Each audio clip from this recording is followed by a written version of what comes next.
I'm making this video with a heavy heart. I'm a Nigerian motorcyclist who has traveled on a motorcycle to 20 countries. I applied for a Guinness World Record for the longest solo motorcycle journey in Africa by a woman. Normally, it takes about 12 to 20 weeks to get a response, but because I didn't want to wait so long to confirm if my dreams are valid, I decided to go for the priority application, which is $1,000. 3 days later, they rejected my application. They gave 2 reasons for the rejection. 1, they said the record doesn't exist, that they don't recognize it as a Guinness World Record title. 2, they said my journey wasn't personal and I have to apply through the business consultation service. Then I replied to them. I showed them 3 people who are already holding this record they say doesn't exist. The only difference now is that I am African. I also proved beyond doubt that I am doing this 100% solo and self-funded. When they replied again, I was so hopeful.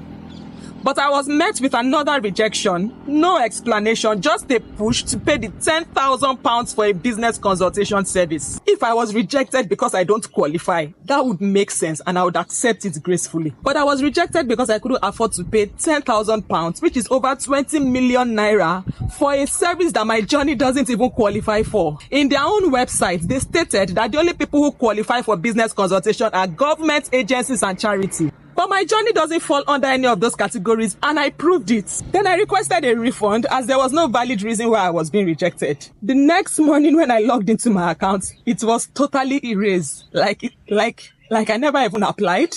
Like it never existed. Like I don't exist. For a moment, it broke me.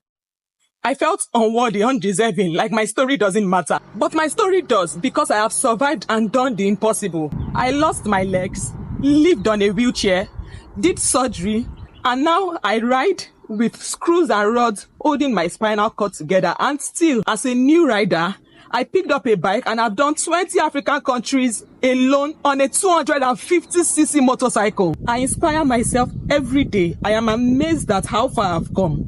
No one in the world has my story. So if they won't write my legacy, I'll write it myself. I will still do season 3.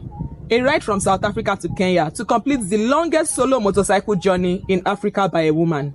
Except this time, I'll be doing it for a purpose. I'll be riding to raise funds for African female orphans like me. I've also created a new movement, a legacy platform for Africans by Africans. And I'll announce it on my birthday in 2 days. Thank you.